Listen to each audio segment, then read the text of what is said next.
113년 만에 고향으로 돌아온 법천사지 지광국사탑을 아시나요? 일제강점기에 해체되어 서울, 일본 오사카를 거쳐 경복궁에 있다가 마침내 원래 자리를 찾아 복원되었다고 해요. 그런데 이상하게도 이 탑의 귀환이 15년 전 한국에서 미스터리하게 사라진 제 어머니의 마지막 흔적과 맞닿아 있더군요. 어머니가 남긴 지광국사탑 도면 속 비밀스러운 좌표가 저를 이끈 곳에서 저는 운명 같은 사랑을 만났고 단순한 문화재 연구를 넘어선 놀라운 진실과 마주하게 되었답니다. 우연인 듯 필연처럼 이어진 이 이야기를 들려드리고 싶어 이렇게 글을 쓰게 되었습니다.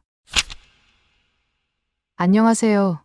저는 로저먼드 밀스라고 합니다. BBC의 다큐멘터리 감독이자 세계 문화재를 연구하는 다큐멘터리스트죠. 어머니는 영국의 저명한 문화재 보존 전문가셨는데 15년 전 한국에서의 마지막 연구를 끝으로 홀연히 사라지셨어요. 그날의 진실을 찾아 헤매던 제가 우연히, 아니 어쩌면 필연처럼 마주하게 된 이야기를 들려드리고 싶네요. 런던의 3월은 유독 차갑고 음침했어요. 매서운 찬바람이 창문을 두드리는 소리가 드문드문 들리는 가운데 소호거리의 회색빛 건물들 사이에 자리 잡은 제 편집실의 불빛만이 외롭게 켜져 있었죠. 책상 위에는 다 마신 커피잔들이 널브러져 있고 벽에는 제가 받은 상들이 가지런히 걸려 있었답니다. 세계의 문화재를 다룬 다큐멘터리로 에미상과 BBC 최우수 다큐멘터리상 등을 수상했지만 이상하게도 성취감 대신 왠지 모를 공허함만이 제 마음을 채워갔거든요. 그날도 어김없이 밤샘 편집이었어요. 벌써 이번 주 3번째였죠. 커피로도 이겨내기 힘든 피로에 절어 충혈된 눈으로 모니터를 바라보고 있었답니다. 새로운 다큐멘터리를 위해 영감을 찾던 중 문화재 복원 관련 영상들을 보던 그때였어요. 113년 만에 제자리로 돌아온 지광국사탑의 모습이 화면에 나타났죠. 일제강점기에 해체되어 서울,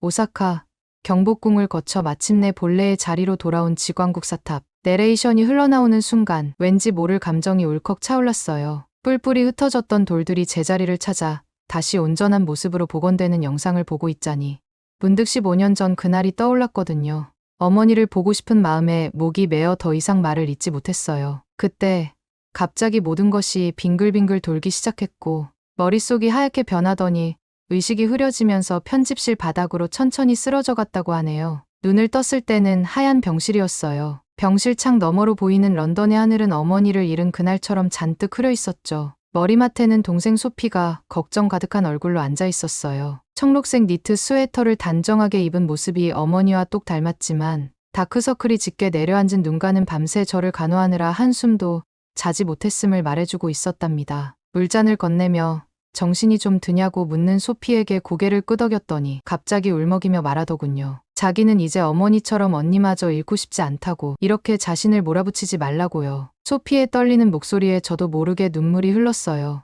어머니가 사라진 후로 소피는 언제나 이렇게 제 곁을 지켜주었어요. 늘 밝게 웃던 18살 소녀는 어느새 대형박물관의 유능한 큐레이터가 되어 있었지만 여전히 그날의 상처를 안고 사는 언니를 걱정하고 있었던 거예요. 소피는 내 손을 꼭 잡으며 이대로는 안 된다고 했어요. 매일 밤 편집실에서 잠들고 어머니 생각에 잠 못 이루다가는 정말 큰일 날 거라면서 잠시 쉬면서 대형박물관에서 자기랑 같이 일해보는 건 어떠냐고 제안하더군요. 소피의 목소리에는 따뜻한 걱정과 단호함이 공존했어요. 마치 어머니의 목소리를 듣는 것 같아 가슴 한켠이 찡해졌답니다. 평소라면 바로 거절했겠지만 문득 편집실에서 본 지광국사탑의 복원 영상이 떠올랐어요. 어쩌면 이 제안이 새로운 시작이 될 수도 있겠다는 생각이 들더군요. 결국 저는 고개를 끄덕였고 그 작은 움직임이 제 인생을 완전히 바꿔놓게 될 줄은 꿈에도 몰랐답니다. 소피의 제안으로 시작된 대형박물관에서의 일은 처음에는 단순한 휴식이라 생각했어요. 수장고에서 문서를 정리하는 일을 돕게 됐는데 마침 동남아시아 문화재 섹션을 새로 분류하는 중이었죠. 그러던 어느 날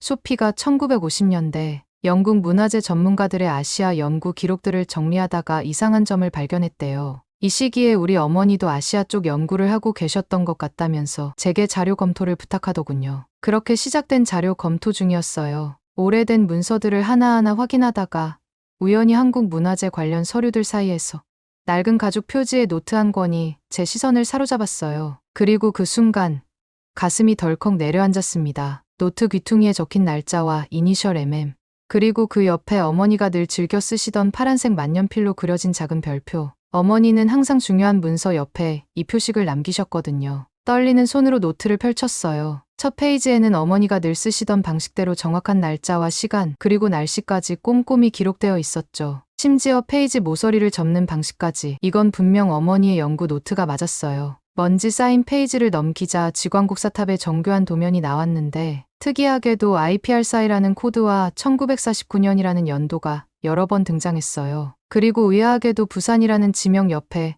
왕자표라는 낯선 로고가 그려져 있었죠. 마치 퍼즐 조각처럼 서로 연결된 듯한 이 단서들이 저를 이상한 흥분 상태로 만들었답니다. 발견 소식을 들은 아버지는 서재에서 나오지도 않으시고 연구에만 몰두하시던 평소와 달리 급히 저를 찾아오셨어요. 하지만 걱정스러운 눈빛으로 또 허황된 꿈을 쫓는 거냐고 물으시더군요. 어머니도 그렇게 시작했다고, 그 끝이 어땠는지 기억하지 않느냐고 하시면서요. 아버지의 목소리에 담긴 두려움이 느껴졌지만 이번만큼은 멈출 수 없었어요. 제 직감이 강하게 말하고 있었거든요. 이건 분명 단순한 문화재 연구를 넘어선 무언가라고요. 결정적인 순간은 어머니의 오랜 동료였던 마가렛을 찾아갔을 때였어요. 런던 교회의 작은 오두막에서 은퇴 생활을 하고 계신 그녀는 제가 건넨 노트를 보자마자 안색이 변하더군요. 떨리는 목소리로 말씀하시길 어머니가 마지막으로 한국의 어떤 문화재에서 특별한 것을 발견했다고 했답니다. 그게 단순한 문화재가 아닌 산업기술과 관련된 것이었다고요. 그리고 가장 놀라운 건 어머니의 마지막 만남이 양정모라는 한국 기업인과 있었다는 사실이었어요. 그날 밤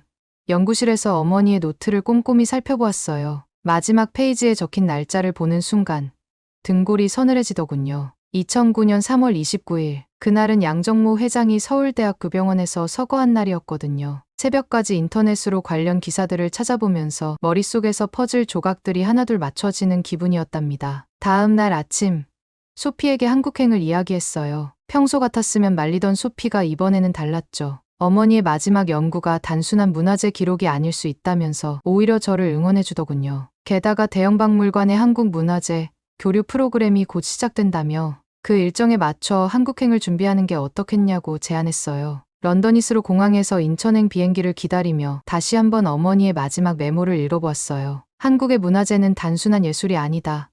그 속에는 이렇게 끝나는 문장과 그 뒤로 잘려나간 페이지들, 평소라면 답답했을 이 불완전한 단서가 이상하게도 그날따라 가슴 설레는 모험의 시작처럼 느껴졌답니다. 비행기 창문 너머로 떠오르는 태양을 바라보며 생각했어요. 마치 누군가가 저를 기다리고 있는 것만 같은 그런 묘한 예감이 들더군요. 하지만 그때는 정말 몰랐어요. 어머니의 마지막 연구를 찾아 떠나는 이 여정이 제 인생을 완전히 바꿔놓을 운명적인 만남으로 이어질 거라는 것을요. 서울은 봄비 내리는 런던과는 사뭇 다른 풍경이었답니다. 찰랑이는 봄바람에 벚꽃 잎이 하늘하늘 춤추는 서울숲에서 저는 어머니의 노트에 적힌 좌표를 확인하며 지광국사탑과 관련된 장소를 찾고 있었죠. 따스한 햇살이 나뭇가지 사이로 비치는 오전 10시경이었을 거예요. 그때는 몰랐어요. 제 인생의 가장 특별한 만남이 시작될 거라는 거요. 무거운 카메라 장비를 메고 지도를 확인하며 서울숲 산책로를 걷고 있었어요. 어머니의 노트에 적힌 좌표가 이 근처를 가리키고 있었거든요. 벚꽃이 만개한 산책로에는 삼삼오오 모여 운동하는 사람들이 보였는데 특히 한 무리의 러닝 크루가 눈에 띄더군요. 밝은 미소로 대화를 나누며 달리는 모습이 인상적이었답니다. 잠시 그들의 모습을 카메라에 담으려는 순간이었어요. 한 손에는 어머니의 노트를,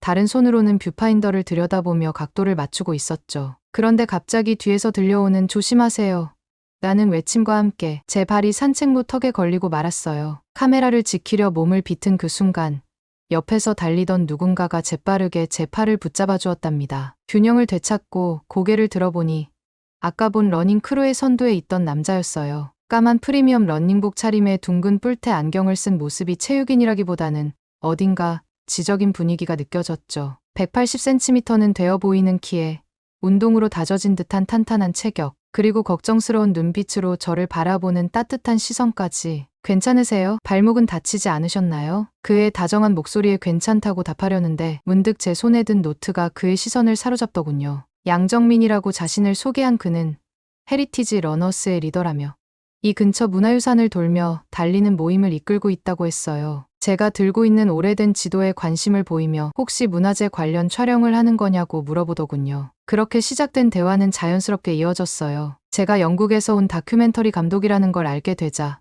눈을 반짝이며 이번 주 토요일 문화유산 러닝 코스를 설명해 주었죠. 덕수궁을 시작으로 정동길을 따라 걷다가 경희궁과 서울, 역사박물관까지 서울의 근대 문화유산을 돌아보는 코스라고 하더군요. 게다가 마침 오늘 삐끗한 발목 재활에도 도움이 될 거라며 천천히 걸어도 좋다고 덧붙이는 배려심이 느껴졌답니다. 사실 처음에는 망설였어요. 어머니의 흔적을 찾는 게 제 우선순위였으니까요. 하지만 문득 어머니도 이런 식으로 서울의 문화유산을 돌아보며 연구하시지 않았을까 하는 생각이 들었어요. 양정민 씨의 설명을 들으며 문화재를 보는 새로운 시각도 얻을 수 있을 것 같았고, 무엇보다 혼자 도시를 헤매는 것보다 현지 전문가의 도움을 받는 게 효율적일 거란 판단이 들더군요. 그렇게 참여하게 된 Heritage Runners의 첫 모임은 토요일 아침 8시 덕수궁 대한문 앞이었어요. 가볍게 발목 테이핑을 해주며 시작된 러닝은 제가 알던 단순한 조깅과는 전혀 달랐답니다. 10여 명의 러너들과 함께 정동길을 따라 천천히 달리다 보면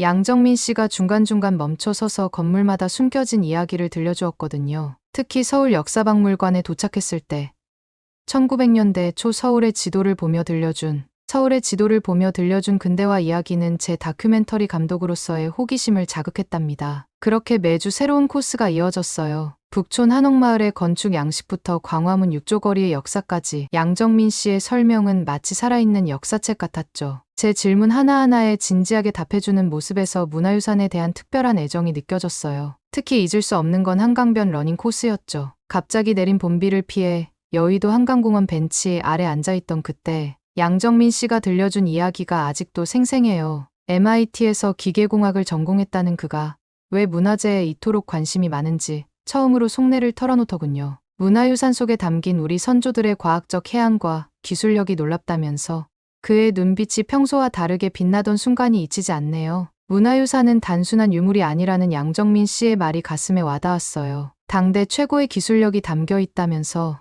이를 현대적으로 재해석하고 증명하는 게 자신의 꿈이라고 열정적으로 설명하더군요. 그의 진심 어린 고백에 저도 모르게 마음이 움직여 조심스레 제 이야기를 꺼냈답니다. 문화재 다큐멘터리 감독으로서의 경험과 어머니의 마지막 연구를 찾아 한국에 왔다는 것까지.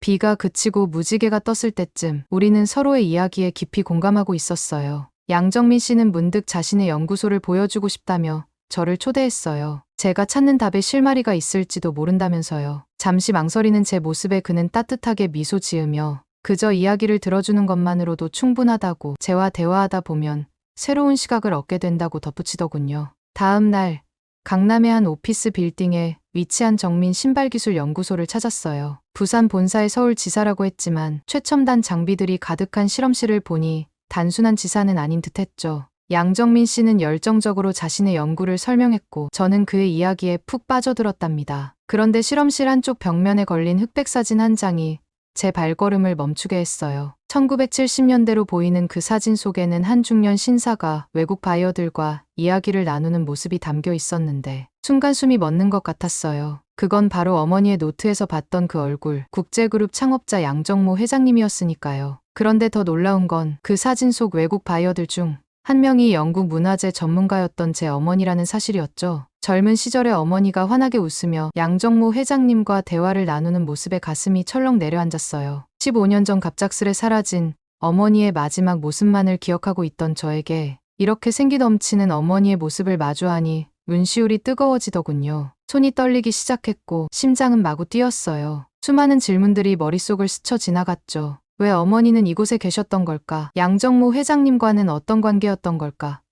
그리고 가장 중요한 건 어머니의 마지막이 이곳과 어떤 연관이 있는 걸까? 무언가 중요한 실마리를 찾은 것 같은데 그게 정확히 무엇인지 짚어내지 못하는 답답함에 가슴이 조여왔어요. 잠시 진정을 하려 심호흡을 했지만 떨리는 목소리를 감출 수가 없었죠. 어머니의 젊은 미소가 담긴 그 사진을 바라보고 있자니 그리움과 혼란, 기대와 두려움이 한꺼번에 밀려왔답니다. 마치 퍼즐의 핵심 조각을 발견한 것 같은데 그 조각이 정확히 어디에 맞춰져야 하는지 알 수 없는 그런 느낌이었어요. 사진을 바라보며 떠오르는 의문들을 정리하려는 그때였어요. 갑자기 연구소 도어락 소리와 함께 들어온 한 남자의 날카로운 목소리가 고요한 실험실 안을 가득 채웠답니다. 순간 저도 모르게 사진에서 시선을 떼고 소리가 난 쪽을 돌아보았죠. 나리타 토모야라고 자신을 소개한 그는 도쿄아공의 수석연구원이라면서 예고 없이 방문한 것을 사과하더군요. 깔끔한 정장 차림의 중년 남성이 과하게 공손한 미소를 지으며 들어섰어요. 갑작스러운 방문을 사과하는 그의 말투는 부드러웠지만 날카로운 눈빛은 마치 실험실 구석구석을 스캔하듯 날카롭게 훑고 있었죠. 나리타는 양정민 박사의 최근 충격흡수 솔루션 개발에 관심을 보이며 혹시 도쿄화공의 1960년대 특허를 참고한 것이 아니냐고 물었어요. 그 말에 양정민의 눈빛이 순간 차가워졌죠. 나리타의 부드러운 미소 뒤에 숨은 의도가 느껴지는 순간이었어요. 양정민이 그것은 완전히 다른 기술이며 독자적인 연구라고 단호하게 답했지만 나리타는 여전히 미소를 잃지 않았어요. 오히려 더욱 부드러운 어조로 한국의 신발 산업은 일본의 기술을 기반으로 성장했다며 왕자표 고무신 이야기까지 꺼내더군요. 나리타의 말이 끝나기도 전에 양정민의 손이 책상을 꾹 누르는 게 보였어요. 그의 입가에 맺힌 미소는 여전했지만 손끝의 힘이 얼마나 강한지 책상 위 커피잔에 잔물결이 일더군요. 양정민은 할아버지의 말씀을 인용하며 기술은 배우는 게 아니라 만들어가는 것이며 1949년 왕자표가 시작될 때부터 그래왔다고 강조했어요. 순간 나리타의 미소가 살짝 일그러졌어요. 마치 예상치 못한 발언을 들은 것처럼 당황한 기색이 역력했죠. 하지만 이내 다시 그 완벽한 미소를 되찾고는 다음을 기약하며 자리를 떴답니다. 나리타가 떠난 후 실험실에는 무거운 침묵만이 남았어요.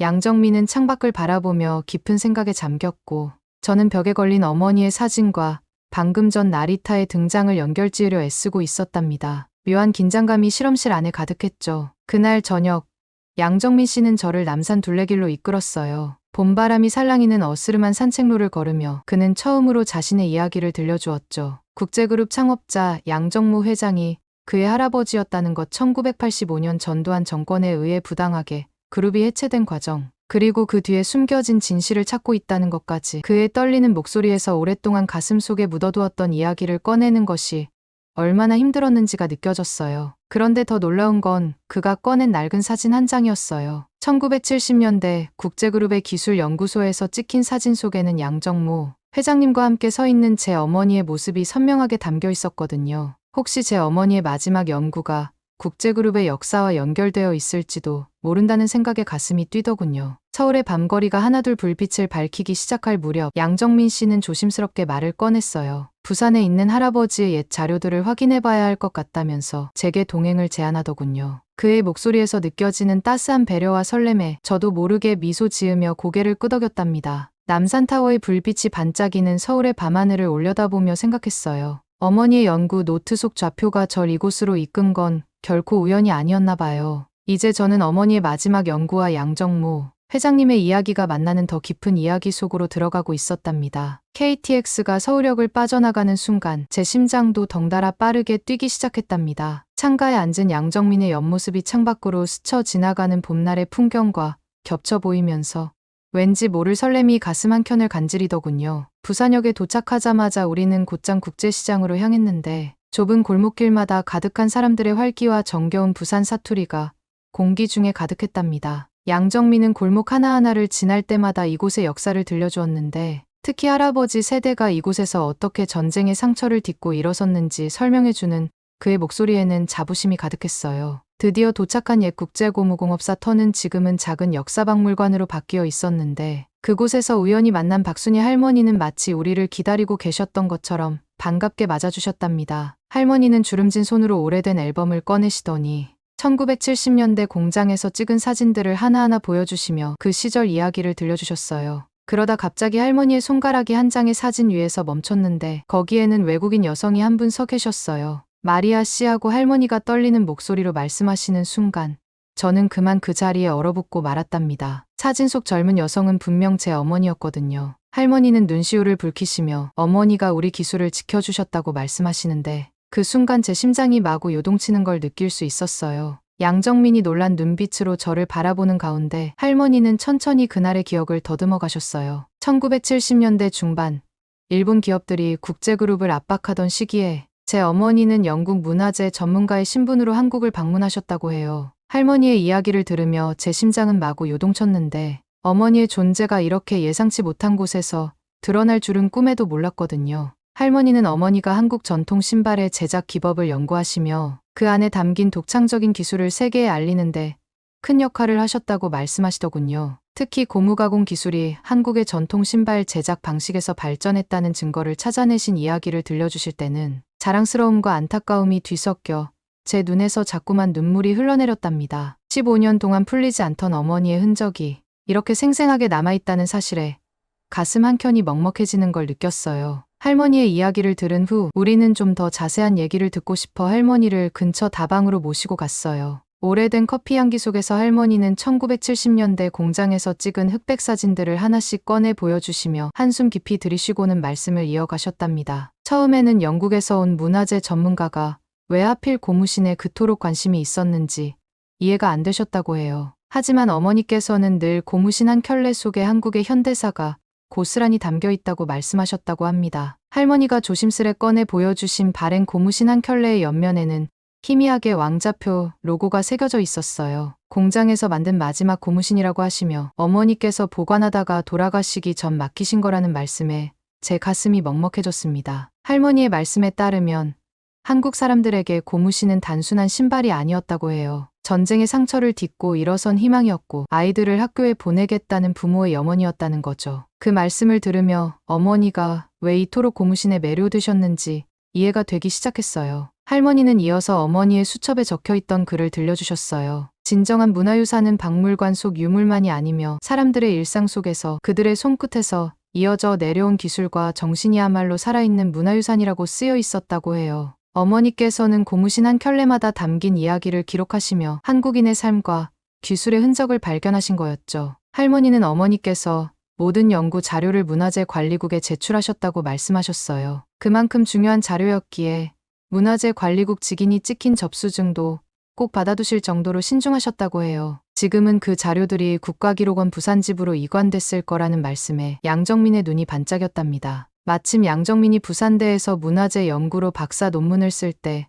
국가기록원을 자주 이용했다고 해요. 그의 지도교수님이 기록원 자문위원이셨기 때문에 특별 열람 허가를 받는 것도 어렵지 않을 거라고 했죠. 이튿날 아침 일찍 우리는 양정민이 지도교수님께 받은 추천서를 들고 국가기록원 부산지부를 찾았어요. 자료실 담당 선생님께서는 특별히 문화재와 산업기술 관련 문서철들이 있는 지하 수장고까지 안내해 주셨는데 차가운 공기가 가득한 그곳에는 수십 년의 시간이 고스란히 쌓여 있었답니다. 처가 사이를 걸으며 1970년대 문서철들을 찾던 중이었어요. 양정민이 먼저 발견한 것은 당시 문화재관리국의 해외 연구자 방문 기록이었고 그 속에서 어머니의 이름을 발견했죠. 심장이 쿵쾅거리기 시작했어요. 그 서류처를 따라가다 보니 별도로 분류된 작은 서고가 나왔는데 그곳에는 해외 문화재 연구자들의 특별 보고서들이 보관되어 있었답니다. 수많은 서류 상자들 사이에서 영국 왕립문화재연구소라고 적힌 갈색 봉투 하나가 눈에 들어왔어요. 먼지를 조심스레 털어내며 봉투를 집어들었을 때 왠지 모를 예감이 저를 감쌌답니다. 조심스레 봉투를 열자 어머니의 친필 서명이 든 문서들이 가득했는데 그중 2009년 3월 28일자 양정모 회장님과의 면담 기록이 눈에 들어왔어요. 15년 만에 다시 보는 어머니의 필체에 가슴이 무너져 내리는 것 같았죠. 문서를 읽어내려가는 제 손이 계속 떨렸는데 그 내용은 저에게 너무나 큰 충격을 안겨주었답니다. 어머니는 1970년대부터 한국 전통 신발 제작 기술을 연구하시던 중 일본이 주장하는 고무 가공 기술의 출처에 의문을 품으셨더군요. 그러다 우연히 지광국사탑과 관련된 놀라운 사실을 발견하셨는데 그 내용을 읽는 순간 제 심장이 멎는 듯했어요. 일제강점기에 일본이 탑을 해체해 반출한 것이 단순한 문화재 약탈이 아니었다는 거예요. 어머니의 연구에 따르면 일본은 탑의 정교한 돌 가공 기술을 연구하기 위해 의도적으로 해체했고 이 기술이 고무 성형과 가공에도 응용될 수 있다는 사실을 알아냈다고 해요. 모든 것이 선명하게 연결되는 순간이었죠. 제가 영국에서 발견한 도면, 지광국사탑의 귀환, 그리고 어머니의 마지막 연구.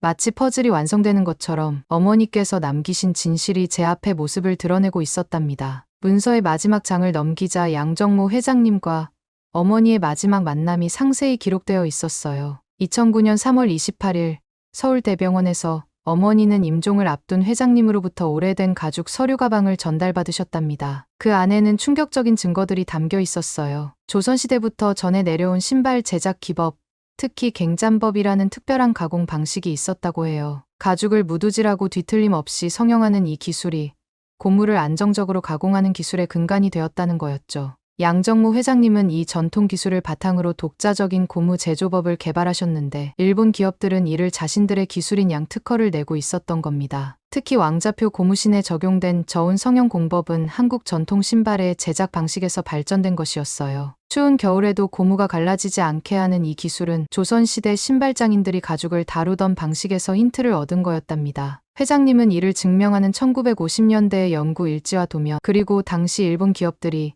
이 기술을 빼가려 했던 협박 편지들까지 모두 보관하고 계셨어요. 어머니는 그날 밤 늦게까지 병원에 남아 회장님과 이야기를 나누셨고 이 진실을 세상에 알리겠다고 약속하셨다고 해요. 하지만 그날 밤 병원을 나서신 어머니가 탄 택시가 갑작스러운 교통사고를 당했다는 기록을 발견한 순간 제 손에서 문서가 떨어지고 말았어요. 양정민이 떨리는 목소리로 그것이 의문의 사고였다고 말해주었을 때 그제서야 15년 전 그날의 진실이 완전히 드러났답니다. 어머니는 끝까지 한국의 자존심을 지키려 하셨고 그 대가로 목숨을 잃으신 거였어요. 참았던 눈물이 하염없이 흘러내리는데 양정민이 말없이 저를 껴안아 주었답니다. 그의 품에서 저는 어머니의 체온 같은 따스함을 느낄 수 있었어요. 슬픔과 분노 그리고 이상한 안도감이 뒤섞인 채 한참을 그렇게 서 있었죠. 며칠 후 모든 조사를 마무리하고 우리는 해운대 달빛 아래 서 있었어요. 밤바다의 파도 소리를 들으며 양정민이 앞으로는 자신이 저를 지키겠다고 했을 때 더 이상 망설일 이유가 없었죠. 어머니가 지키고자 했던 진실처럼 우리의 마음도 이제 확실해졌으니까요. 까만 밤하늘 아래 반짝이는 파도를 보며 생각했어요. 어머니의 희생이 헛되지 않도록 이제는 제가 그 진실을 세상에 알려야겠다고요. 그리고 이제는 혼자가 아닌 양정민과 함께라는 생각에 가슴 한켠이 따뜻해졌답니다. 마치 어머니께서 저에게 새로운 시작을 선물해 주신 것만 같았거든요. 그렇게 시작된 부산 신발박물관에서의 다큐멘터리 상영회는 제 인생의 전환점이 되었답니다. 왕자표 고무신과 한국 신발산업의 여정이라는 제목의 다큐멘터리를 준비하면서 저는 어머니의 연구 자료들을 하나하나 영상으로 담았어요. 세계적인 러닝화 브랜드 관계자들과 스포츠 과학자들로 가득 찬 객석을 바라보며 어머니의 마지막 약속을 이제야 지키게 되었다는 생각에 눈시울이 붉어지더군요. 화면에는 어머니가 발견한 진실과 양정모 회장님의 독자적인 기술 개발 과정이 차례로 펼쳐졌어요. 특히 1950년대 갱잠법 기술 도면이 등장했을 때는 객석에서 탄성이 터져 나왔답니다. 그동안 일본의 기술이라고만 알려졌던 고무 성형 공법이 사실은 조선의 전통 신발 제작 기술에서 발전했다는 사실에 관객들의 숨소리가 점점 거칠어지는 게 느껴졌어요. 상영이 끝나고 나리타가 자리에서 일어났을 때의 긴장감은 아직도 생생합니다. 그가 역사는 각자의 시각으로 해석될 수 있다며 불편한 미소를 지었을 때 양정민이 단호하게 진실은 왜곡될 수 없다고 맞섰죠. 그 순간 객석에서 터져나온 박수 소리에 나리타의 얼굴이 굳어지던 모습이 아직도 기억에 선명해요. 며칠 뒤 국가기록원에서 열린 특별전은 또 다른 의미였답니다. 1985년 전두환 정권이 국제그룹을 해체하는 과정에서 드러난 숨겨진 이야기들이 하나둘 공개되었거든요. 특히 양정모 회장님이 마지막까지 기업인의 소신과 자존심까지 뺏을 순 없다며 맞서셨다는 기록을 보며 어머니와 회장님이 지키고자 했던 가치가 무엇이었는지 다시 한번 가슴 깊이 새길 수 있었어요. 특별전이 끝난 후 러닝 매거진과의 인터뷰에서 저는 처음으로 제 마음을 온전히 털어놓았어요. 카메라 앞에 앉아 떨리는 목소리로 이야기를 시작했는데 이것은 단순한 신발의 역사가 아니라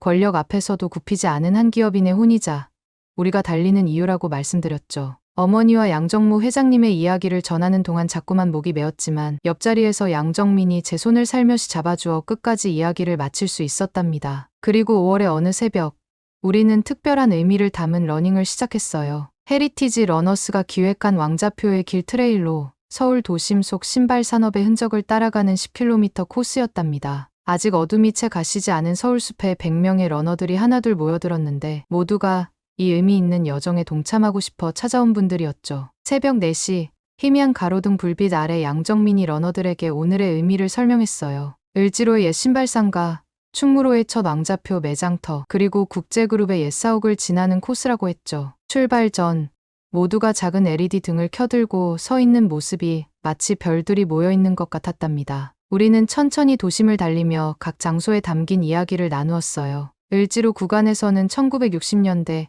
이곳에서 신발 도매상을 하셨던 어르신을 만나 그 시절 이야기를 들었고 충무로에 있었던 첫 왕자표 매장 앞에서는 잠시 멈춰서서 양정민이 들려주는 할아버지의 창업 일화를 경청했죠. 특히 의미 깊었던 건 참가자들 중에 옛 국제그룹 직원들의 자녀분들이 여러 계셨다는 거예요. 그분들이 들려주는 아버님들의 이야기를 들으며 한국 신발 산업의 역사가 단순한 과거가 아닌 우리 곁에서 숨쉬는 이야기라는 걸 다시 한번 느낄 수 있었답니다. 해가 떠오르며 도심의 아침이 시작될 무렵 우리는 마지막 목적지인 덕수궁 앞에 도착했어요. 그곳에서 헤리티지 러너스의 정기 러닝 코스로 왕좌표의 길을 선포했는데 이 코스는 단순한 러닝 트레일이 아닌 잊혀진 우리의 역사와 자부심을 되찾는 의미 있는 여정이 되었답니다. 특히 의미 깊었던 건 마지막 러닝이었어요. 경복궁을 출발해 을지로의 옛 신발 상가를 지나 충무로의 첫 왕좌표 매장 터를 거쳐 국제그룹의 옛 사옥까지 이어졌죠. 그 길을 달리며 저는 모든 것을 떠올렸어요. 런던에서 발견한 어머니의 연구 노트, 원래 자리를 찾아 원주로 돌아간 지광국 사탑, 그 속에 담긴 우리의 기술, 그리고 이 모든 진실을 지키기 위해 목숨을 바치신 어머니와 양정모 회장님의 마지막 순간까지. 아침 햇살을 받으며 서울광장에 멈춰선 우리에게 따스한 봄바람이 불어왔어요. 양정민이 이제는 우리가 새로운 역사를 만들어갈 차례라고 했을 때 저는 망설임 없이 고개를 끄덕였죠. 마치 지광국 사탑이 113년 만에 제자리를 찾은 것처럼 어머니가 찾아낸 진실도 양정모 회장님이 지키고자 했던 자존심도 이제는 제자리를 찾아가고 있다는 확신이 들었거든요. 지금도 매주 토요일 아침이면 헤리티지 러너스와 함께 왕좌표의 길을 달립니다. 서울의 거리를 달리며 때로는 어머니를 생각하고 때로는 양정모 회장님의 용기를 떠올리죠. 이제 이 달리기는 단순한 운동이 아닌 우리의 역사를 기억하고 미래를 향해 나아가는 소중한 시간이 되었어요. 한켤레의 고무신에서 시작된 이야기는 이제 새로운 이야기로 이어지고 있답니다. 지광국 사탑의 기술이 그랬듯 우리의 자부심도 이제는 당당히 제자리를 찾아가고 있어요. 양정민과 저는 이 길 위에서 새로운 역사를 써내려가고 있죠. 어머니가 그토록 지키고자 하셨던 진실이 이제는 우리의 자랑스러운 이야기가 되어 많은 이들의 가슴 속에서 숨쉬고 있답니다. 매주 아침 서울 도심을 달리며 저는 생각해요. 어쩌면 어머니와 양정모 회장님은 이런 날이 올 것을 알고 계셨던 걸까요? 우리가 과거의 상처를 딛고 새로운 희망으로 달려갈 수 있을 것이라고. 그리고 그 길에서 저와 양정민이 서로를 만나 함께 달릴 수 있으리라는 것도 말이에요. 오늘 사연은 여기까지입니다. 어떻게 들으셨나요? 오늘 사연이 재미있으셨다면 구독 버튼 한 번만 눌러주세요. 저는 더 좋은 사연으로 찾아뵐게요. 감동도서관이었습니다. 감사합니다. 최근 대한민국이 탈원전 정책을 폐기하고 원전과 재생에너지를 키우는 친원전 정책을 펴기 시작했는데요. 팀코리아 컨소시엄이 체코 원전 건설 사업에서 24조 원의 수주를 따낸 데 이어 네덜란드, 폴란드, 불가리아 등 유럽연합 국가들에서도 K원전 르네상스가 열리고 있다고 합니다. 특히 네덜란드 델프트 공대의 연구용 원자로 개조 사업인 오이스터 프로젝트가 성공적으로 완료되면서 유럽에서 한국 원자력 기술의 위상이 새롭게 조명받고 있죠. 그런데 이 프로젝트의 성공 이면에는 한 네덜란드 원자력 공학자의 놀라운 선택이 있었다는 사실 알고 계신가요? 안녕하세요. 저는 네덜란드 델프트 공대 출신의 원자력 공학자 헤오르이나 키스입니다. 저는 한국원자력연구원의 오이스터 프로젝트를 통해 한국의 놀라운 기술력을 직접 경험하게 되었고 결국 제 조국인 네덜란드를 떠나 한국으로 귀화까지 결심하게 되었답니다. 사실 이런 제 선택에는 할아버지의 영향이 컸는데요. 제 할아버지 비렐름 키스 교수님은 델프트 공대에서 40년 넘게 동아시아학을 연구하신 석학이셨어요. 특히 하멜 표류기 연구의 세계적 권위자셨고 한국과 네덜란드의 과학기술 교류사에 남다른 애정을 가지고 계셨죠. 생전에 한국은 미래의 과학강국이 될 거지라고 늘 말씀하시던 할아버지의 예견이 지금 현실이 되어가고 있다는 게 참 감회가 깊네요. 제 인생의 극적인 전환점은 2014년 가을 델프트 공대 원자력공학과 연구동 3층의 제 연구실에서 시작되었어요. 당시 저는 원자로 냉중성자 제어 최적화라는 주제로 박사학위를 받은 지 채 한 달도 되지 않은 28살의 패기 넘치는 연구원이었죠. 그런 제가 유럽 과학계의 주목을 받고 있던 오이스터 프로젝트의 평가위원으로 발탁되었다는 건 솔직히 말씀드리면 부담이 컸답니다. 이 오이스터 프로젝트가 얼마나 중요했는지 말씀드리자면 무려 10년간 유럽 전역의 과학자들이 애타게 기다려온 프로젝트였거든요. 우리 델프트 공대의 60년 된 연구용 원자로를 최첨단 냉중성자 생산시설로 탈바꿈하는 대형 프로젝트였는데 성공만 한다면 물리학, 생명공학, 신소재 개발 등 첨단 과학 연구의 새 지평을 열 수 있는 획기적인 사업이었죠. 특히 이 시설이 완공되면 유럽에서 6번째로 냉중성자 연구가 가능한 연구소가 된다는 점에서 네덜란드의 자존심이 걸린 일이기도 했어요. 그해 10월의 어느 늦은 밤이었죠. 창밖으로는 가을비가 내리고 있었고 저는 연구실에서 한국과 일본 양국이 제출한 기술, 제안서를 꼼꼼히 검토하고 있었어요. 한국원자력연구원과 일본 미쓰비시 중공업 두 기관의 제안서를 모니터에 나란히 띄워놓고 비교 분석하던 중이었는데 문득 화면 구석에 있던 할아버지의 디지털 아카이브 폴더가 눈에 들어왔네요. 평소에는 무심코 지나쳤을 텐데 그날따라 유독 신경이 쓰이더군요. 마우스 커서를 옮기다가 우연히 발견한 한국원자력연구라는 하위 폴더. 그 순간 왠지 모를 떨림이 온몸을 훑고 지나갔어요. 호기심에 클릭했는데 제 인생이 완전히 바뀌게 될 거라고는 상상도 못했답니다. 폴더를 열자마자 가장 먼저 눈에 들어온 건 한 네덜란드 과학기술 교류사 박연에서 현대까지라는 제목의 900페이지짜리 미발표 논문이었어요. 할아버지께서 마지막까지 심혈을 기울이셨던 연구였나 봐요. 논문 첫 페이지를 넘기는 순간 저는 그 자리에 얼어붙고 말았죠. 우리 가문의 뿌리와도 연결될 수 있는 놀라운 이야기가 펼쳐지고 있었거든요. 박연이라는 네덜란드 과학자의 이야기였는데 1627년 제주도에 표류한 후 조선에 정착해 과학기술 발전에 지대한 공헌을 했다는 내용이었어요. 특히 인상 깊었던 건 그가 조선의 화포를 현대화하고 군사 기술을 혁신적으로 발전시켰다는 대목이었죠. 더구나 그는 무과의 장원급제까지 했다고 하더군요. 저는 밤새도록 할아버지의 연구를 읽어 내려갔어요. 정말 흥미진진했던 건 하멜 표류기 번역 작업 노트였답니다. 할아버지께서는 수십 년간 하멜의 기록을 연구하시면서 특히 박연과 하멜의 만남 장면에 주목하셨더군요. 소매가 다 젖도록 울었다는 기록. 수십 년 만에 만난 동포를 보며 박연이 흘렸던 그 눈물 속에는 어떤 사연이 담겨 있었을까요? 그런데 더 놀라운 발견이 기다리고 있었어요. 할아버지께서는 1960년대부터 80년대까지 한국의 원자력 기술 발전 과정을 치밀하게 분석하신 자료들을 남기셨는데 그 안에서 박연 시대의 기술 수용 방식과 현대 한국의 기술 혁신 사이의 놀라운 연관성을 발견하셨더군요. 자료들을 하나하나 읽어가면서 저도 할아버지의 통찰력의 전율을 느꼈답니다. 특히 마지막 장에 남기신 메모는 지금도 잊을 수가 없어요. 할아버지의 떨리는 필체로 쓰여진 그 문장. 조선은 단순히 기술을 모방하지 않았다. 그들은 늘 한 걸음 더 나아가 더 나은 것을 만들어냈다. 그 순간 저는 제 앞에 놓인 한국원자력연구원의 기술 제안서가 새롭게 보이기 시작했어요. 마치 할아버지께서 제게 무언가를 알려주시려 했던 것만 같았죠. 이 문장을 읽는 순간 제 앞에 놓인 한국원자력연구원의 기술 제안서가 완전히 다른 의미로 다가오기 시작했어요. 한국팀이 제시한 기술은 유럽의 안전 기준을 훨씬 뛰어넘는 혁신적인 것이었거든요. 그들은 냉중성자 생산량을 2배로 늘리면서도 방사선 누출 위험은 오히려 절반으로 줄이는 당시로서는 상상도 못할 혁신적인 설계를 제시했답니다. 반면 미쓰비시 중공업은 20년의 유럽 시장 경험을 내세웠지만 기존 기술의 안정성만을 강조하는 보수적인 접근이 오히려 약점으로 보이더군요. 2014년 11월 최종 평가회의가 열린 델프트 공대 대강당은 유럽 각국에서 온 평가위원들로 가득 찼어요. 한국팀의 발표가 시작되자마자 장내가 술렁이기 시작했는데 특히 냉중성자, 제어 기술에 대한 설명이 나올 때는 앞줄에 앉아있던 독일의 권위자 슈미트 교수가 자리에서 벌떡 일어나 혁명적인 발상이라며 극찬을 아끼지 않았죠. 하지만 그날 저녁 제 인생의 갈림길이 찾아왔어요. 평가회의가 끝나고 호텔로 돌아가려는 찰나 미쓰비시 중공업의 나카무라 연구소장님이 저를 로비로 불러세우셨죠. 차세대 고속로 프로젝트 팀장 자리와 함께 파격적인 대우, 연구의 자율성, 그리고 유럽 전역의 연구진들과 협력할 수 있는 기회를 제안하시는 거였어요. 순간 머릿속이 복잡해졌어요. 한국팀의 기술력은 분명 뛰어났지만 28살에 제가 택할 수 있는 현실적인 선택지는 달랐거든요. 일본은 이미 검증된 커리어 패스를 제시했고 유럽 과학계와의 폭넓은 인맥도 보장했죠.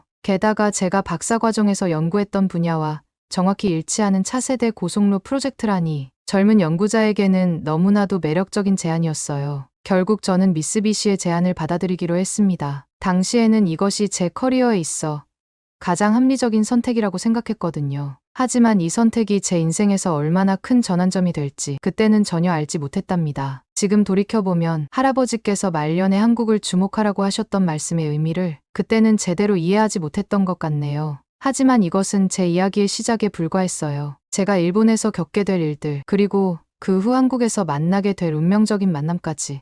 이 모든 것들이 제 앞에 기다리고 있었으니까요. 2015년 봄 도쿄 미쓰비시 중공업 연구소에서의 첫날을 아직도 생생히 기억합니다. 벚꽃이 만개한 연구소 정원을 지나 본관으로 들어서는 순간 마치 영화의 한 장면 같은 광경이 펼쳐졌네요. 로비에는 환영 현수막이 걸려 있었고 수십 명의 연구원들이 정중하게 고개를 숙여 인사하는 모습이 인상적이었답니다. 나카무라 연구소장은 제게 특별히 준비한 웰컴 세레모니에서 감동적인 환영사를 전했어요. 우리는 이제 하나의 가족이며 제가 가진 재능을 마음껏 펼칠 수 있도록 전폭적인 지원을 아끼지 않겠다는 내용이었죠. 게다가 도쿄 중심가의 럭셔리한 주거 환경까지 제공해 주시니 그때는 정말 제가 특별한 대우를 받고 있다고 느꼈을 정도였어요. 처음 3개월은 정말 꿈 같은 시간이었습니다. 연구원들은 늘 친절했고 제 의견을 존중해 주었으며 일본어를 잘 모르는 저를 위해 영어로 소통하려 노력했죠. 특히 시마다 선배는 퇴근 후에도 저와 함께 연구 내용을 토론하며 일본 생활에 적응하는 데 많은 도움을 주었답니다. 하지만 시간이 흐르면서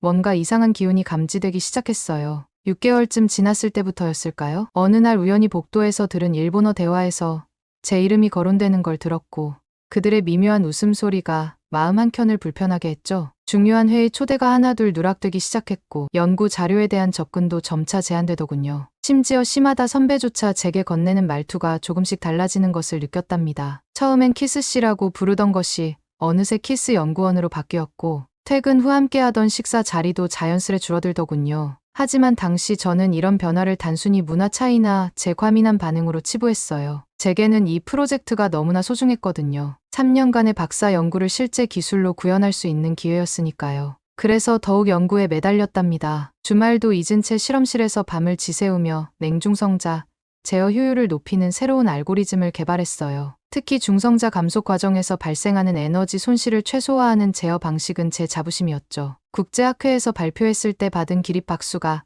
아직도 귓가에 생생해요. 그런데 2016년 2월에 그날 제 인생에서 가장 충격을 마주하게 됐습니다. 평소처럼 늦은 밤까지 연구실에 남아 실험 데이터를 정리하고 있었는데 문득 특허 출원 절차를 확인해 볼 생각이 들더군요. 일본 특허청 사이트에 들어가 중성자 감속 제어를 키워드로 검색해 보았는데 그 순간 제 손가락이 마우스 위에서 굳어버렸어요. 처음에는 제 눈을 의심했습니다. 제가 수백 번 고민하고 수정해가며 완성한 비대칭 펄스를 이용한 중성자 감속 제어 방식이 일본 연구진들의 명의로 출원되어 있었거든요. 혹시 비슷한 기술일까 하는 마음으로 떨리는 손으로 내용을 하나하나 읽어내려 갔죠. 하지만 그것은 제가 박사 논문에서 제안했던 바로 그 방식이었고 심지어 제가 고안한 고유의 알고리즘까지 그대로였어요. 그리고 발명자란의 첫 번째 이름 시마다 마코토를 보는 순간 온몸에 식은땀이 흘렀습니다. 설마 시마다 선배가 저도 모르게 모니터를 손으로 짚으며 중얼거렸죠. 바로 어제도 제게 커피를 건네며 환하게 웃었던 그가 지난 주말에도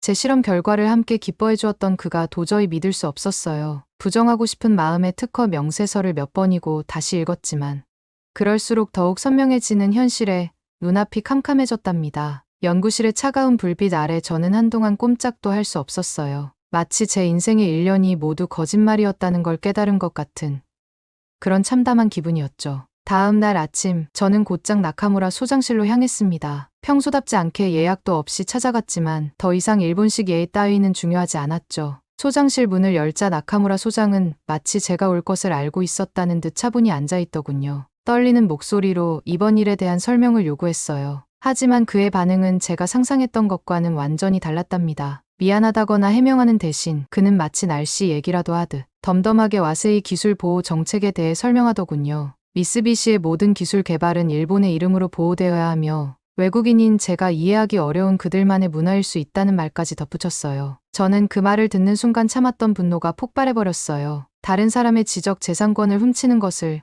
어떻게 문화라고 표현할 수 있는지 제가 밤낮으로 연구하고 제 박사 논문의 핵심 내용인 이 기술을 이렇게 훔쳐가도 되는 것인지 격앙된 목소리로 따져 물었죠. 말끝을 맺지 못하고 목소리가 떨려왔지만 더 이상 참을 수 없었거든요. 그러자 나카무라 소장의 표정이 순간 차가워지더군요. 그는 제가 회사의 시설과 자원을 이용해 연구했고 그들이 충분한 대가를 지불했다며 오히려 제 항의가 부당하다는 듯한 말투로 대꾸했어요. 그의 말투에서 이제는 친절한 가면마저 벗어던진 것이 느껴졌답니다. 그의 말이 계속되는 동안 저는 머릿속에서 번개가 치는 것 같았어요. 웰컴 파티에서의 환한 웃음과 매달 정시에 지급되던 넉넉한 연구비 그리고 도쿄 중심가의 고급 주거시설까지 이 모든 것이 제 기술을 빼앗기 위한 철저한 계산이었다는 걸 깨닫는 순간 온몸에 소름이 돋더군요. 마치 메이지 유신 이후 서양의 기술을 모방하고 훔쳐 자국의 것으로 만들었던 일본의 지금 이 순간에도 반복되고 있다는 생각이 들었어요.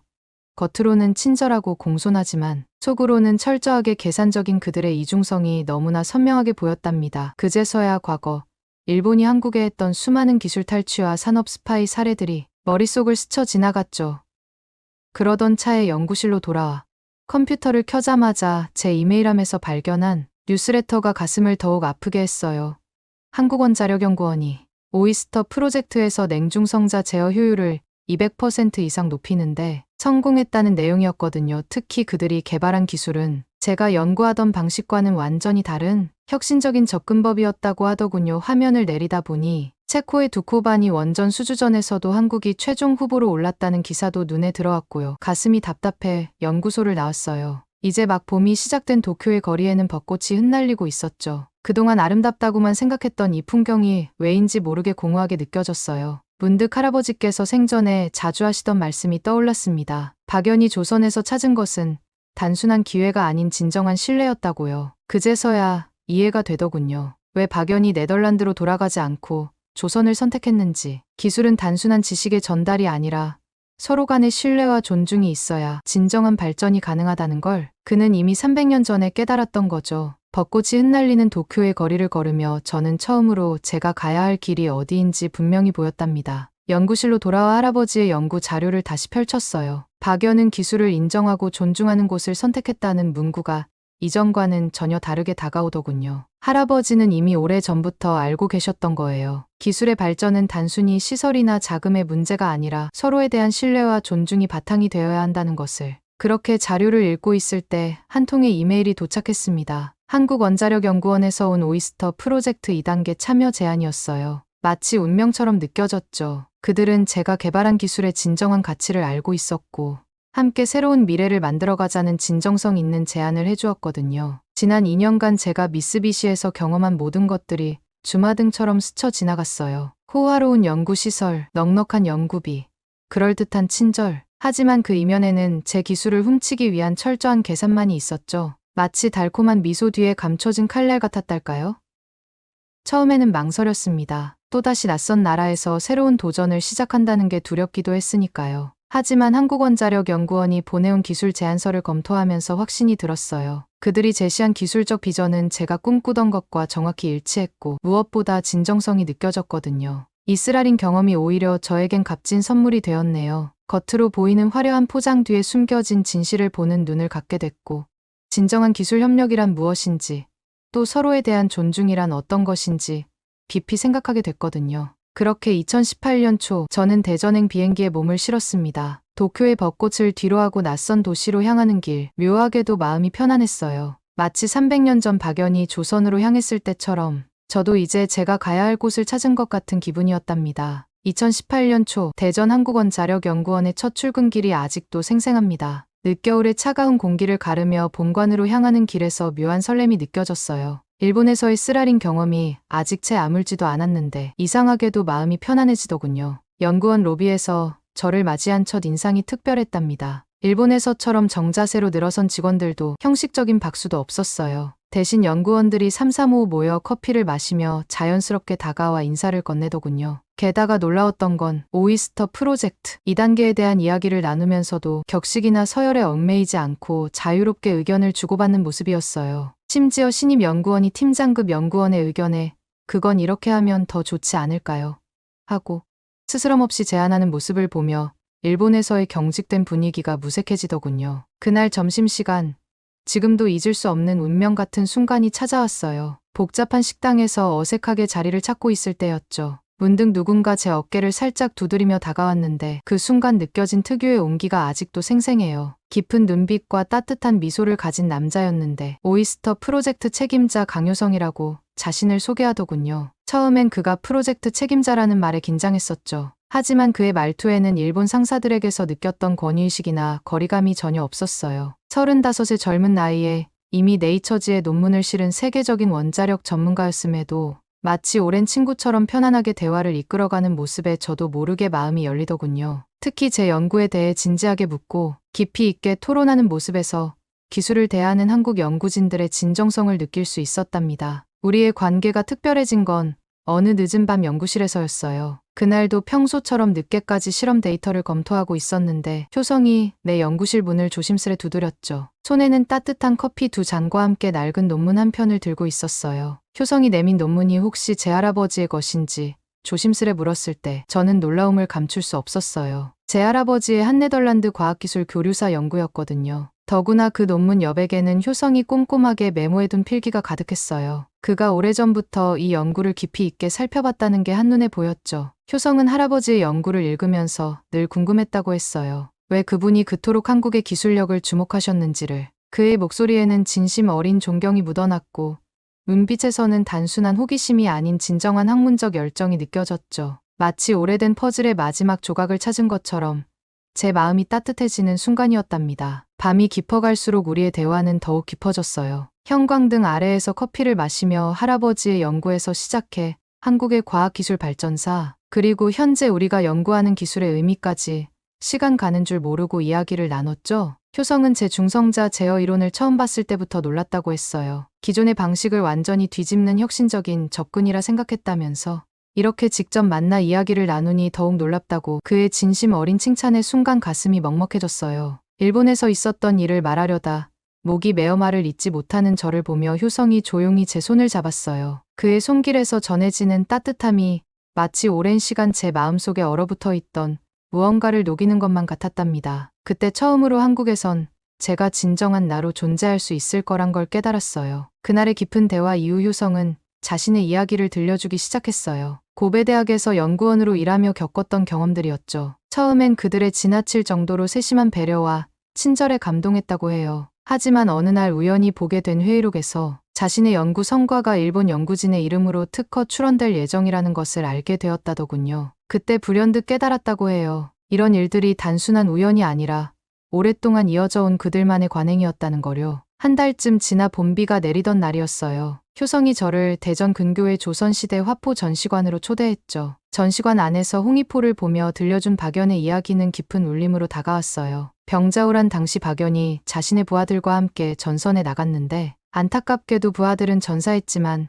그는 끝까지 조선을 지켰다고 해요. 더 놀라운 건 전쟁이 끝난 후에도 조선의 무기 체계를 현대화하는데 평생을 바쳤다는 거였죠. 마치 제가 지금 서 있는 자리가 300년 전 박연의 자리와 겹쳐지는 듯한 묘한 느낌이 들었어요. 해가 저물어갈 무렵 계룡산이 보이는 한 식당으로 자리를 옮겼죠. 창밖으로 보이는 노을빛이 유난히 아름다웠던 그날 저녁 저는 처음으로 제 마음을 완전히 열었어요. 일본에서의 인연이 얼마나 고통스러웠는지, 그들의 이중성에 배신감을 느끼던 순간들, 그리고 그 속에서 제가 얼마나 외롭고 두려웠는지. 말을 하다 보니 눈물이 앞을 가렸어요. 하지만 그 눈물은 이상하게도 씁쓸하지만은 않았어요. 누군가 진심으로 내 이야기를 들어주고 내 아픔을 이해해주는 것만으로도 오랫동안 제 마음을 짓누르고 있던 무거운 짐이 조금씩 가벼워지는 걸 느낄 수 있었거든요. 눈물 섞인 제 고백을 들으며 효성은 잠시 깊은 생각에 잠겼다가 차분한 목소리로 일본의 역사적 패턴을 설명해 주었어요. 임진왜란 때 아무 예고 없이 부산진을 기습한 것부터 시작해서 청일전쟁,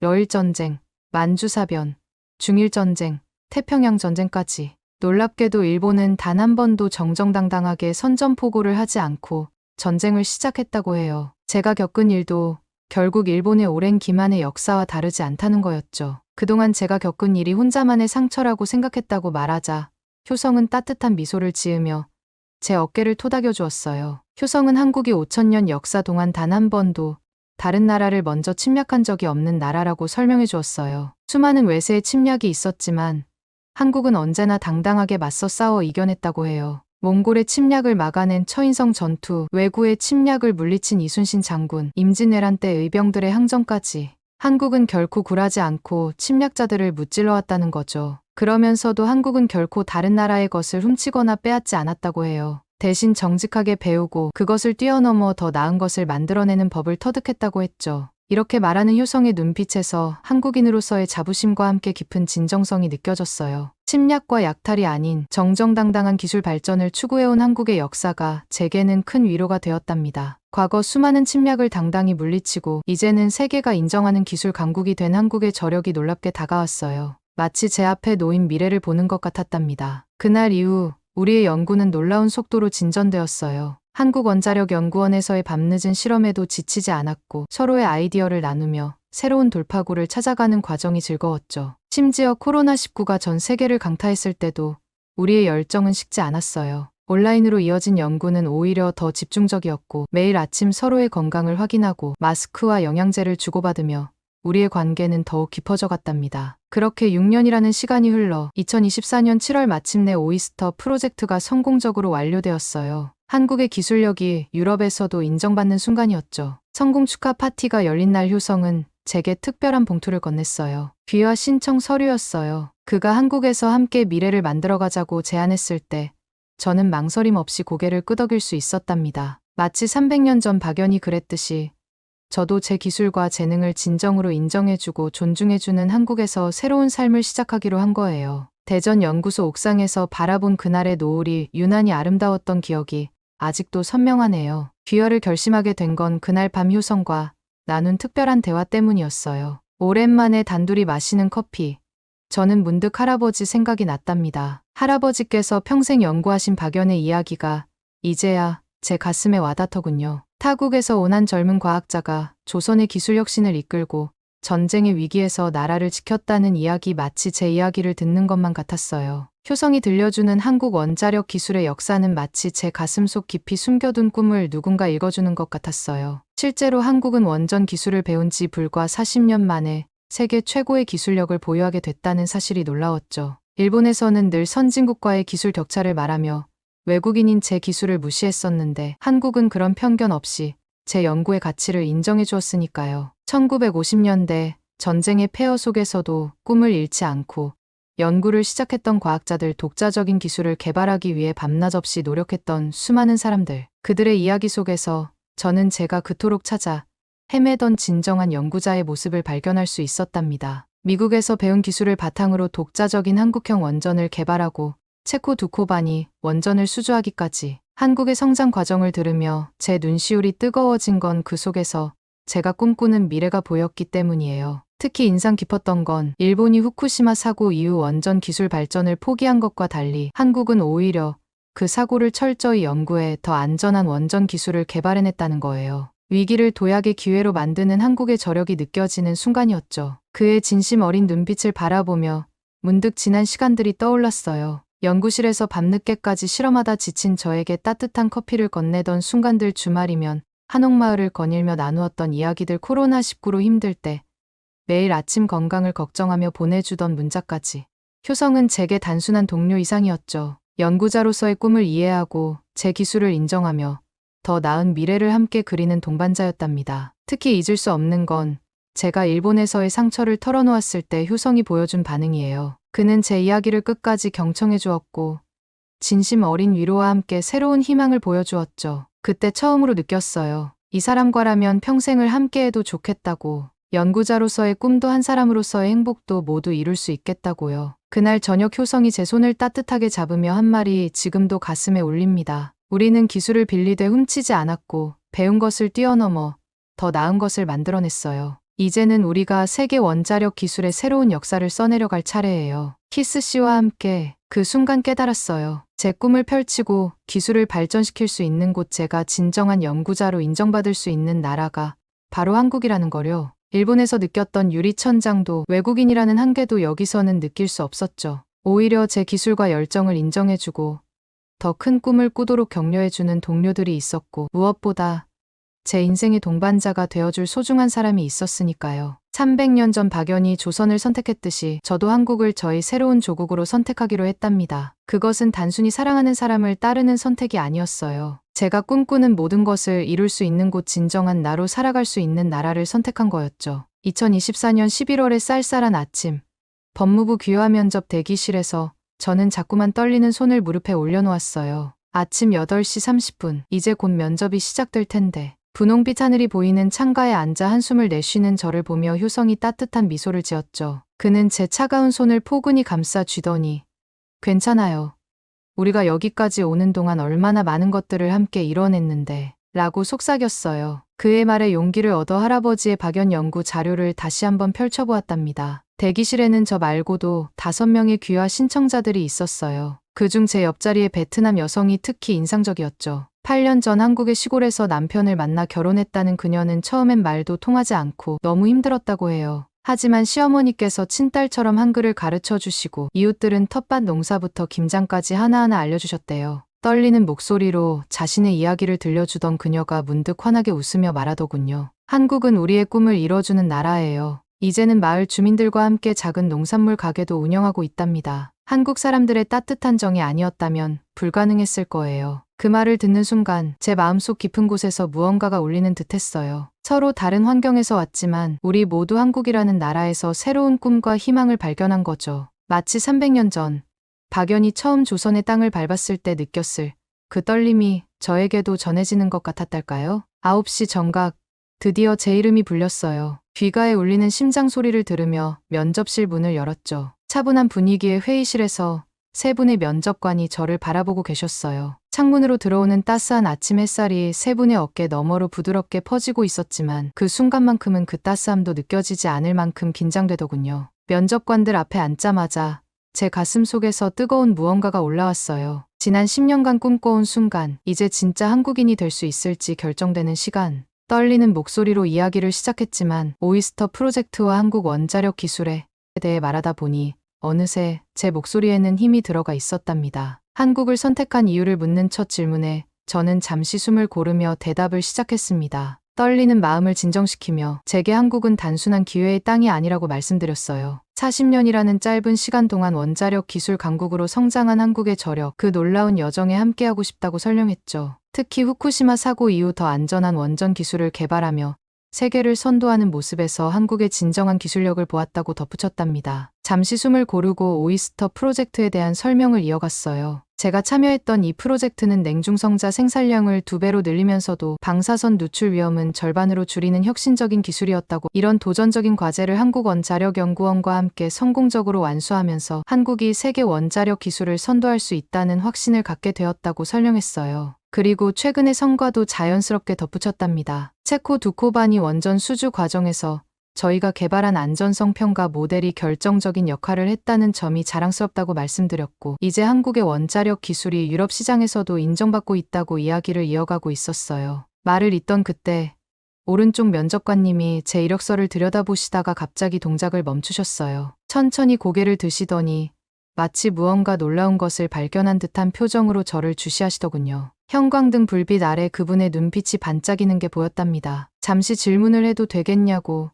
조심스레 말씀하시는 목소리가 미세하게 떨리고 있었어요. 혹시 델프트 공대 동아시아학과의 비렐름 키스 교수님의 손녀가 맞느냐는 질문에 제가 고개를 끄덕이자 그분의 얼굴에 믿기지 않는다는 표정이 스치더군요. 그러더니 자신을 소개하시는데 20년 전 할아버지의 박연 연구로 박사학위를 받은 정성우 교수님이시라고 하셨어요. 특히 할아버지께서 돌아가시기 전 마지막으로 지도하신 제자라는 말씀을 하실 때는 목소리에 깊은 감정이 묻어 있었답니다. 순간 면접실의 공기가 확 달라지는 걸 느낄 수 있었어요. 양 옆에 계시던 다른 두 분의 면접관님도 자세를 고쳐 앉으시며 이 뜻밖의 상황에 집중하시는 게 보였죠. 정 교수님은 잠시 말씀을 멈추시고 깊은 숨을 들이쉬셨는데 그 짧은 순간 동안 저는 할아버지의 연구실에서 보냈던 수많은 순간들이 떠올랐답니다. 그러다 정 교수님께서 할아버지의 말씀을 떠올리시며 이야기를 이어가셨어요. 박연과 조선의 만남이 단순한 우연이 아니었다고 할아버지께서 늘 강조하셨다면서, 이렇게 할아버지의 손녀가 한국의 원자력 기술을 이야기하는 모습을 보니 그 말씀의 의미가 더욱 특별하게 다가온다고 하시더군요. 그 말씀을 듣는 순간 제 가슴 한켠이 뜨거워지는 걸 느꼈어요. 차가운 면접실의 공기 속에서도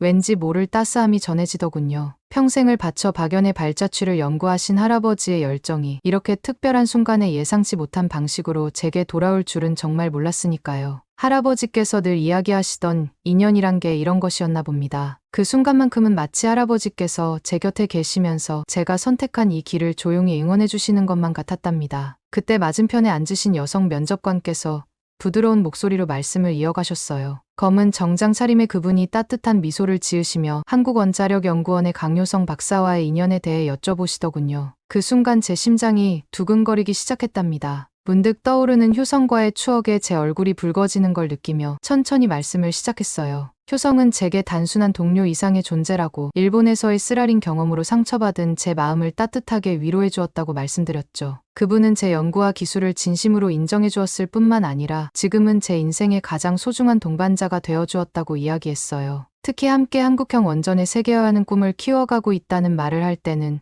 제 목소리에 자부심이 묻어났답니다. 세 분의 면접관님들은 서로 의미심장한 눈빛을 교환하시더니 따뜻한 미소와 함께 더 이상의 질문은 필요 없다고 말씀해 주셨어요. 그 눈빛에서 저는 이미 합격을 예감할 수 있었죠. 떨리는 마음으로 면접실 문을 열고 나왔을 때 복도 끝에서 기다리고 있던 효성의 모습이 보였어요. 늘 그렇듯 단정한 정장 차림에 따뜻한 미소를 짓고 있는 그를 보는 순간 지난 6년간의 모든 순간들이 영화처럼 스쳐 지나갔답니다. 효성은 저를 향해 걸어와 조심스럽게 포옹해 주었고 제 귓가에 이제 진짜 한국 사람이 됐네요 라고 속삭여 주었어요. 그 말에 담긴 따뜻함이 제 마음 깊숙이 스며들었죠. 이제 우리는 정말 특별한 시작을 앞두고 있어요. 전통 한옥에서 작은 결혼식을 올리기로 했는데 마치 오래된 한국의 전통과 새로운 미래가 만나는 것 같아 더욱 의미가 깊답니다. 연구소에서는 더 큰 도전들이 기다리고 있지만 이제는 두렵지 않아요. 할아버지께서 그토록 사랑하셨던 이 나라에서 저는 이제 진정한 한국인으로서 효성과 함께 새로운 역사를 써내려갈 거예요. 지금 이 순간 300년 전 박연의 선택이 제 모습으로 다시 태어난 것 같아 가슴이 벅차오르네요. 그가 조선을 선택했듯이 저도 한국을 선택했고 이제는 이 나라의 과학기술 발전을 위해 제 모든 열정을 바칠 수 있게 되었으니까요. 오늘 사연은 여기까지입니다. 어떻게 들으셨나요? 오늘 사연이 재미있으셨다면 구독 버튼 한 번만 눌러주세요. 저는 더 좋은 사연으로 찾아뵐게요. 감동도서관이었습니다. 감사합니다.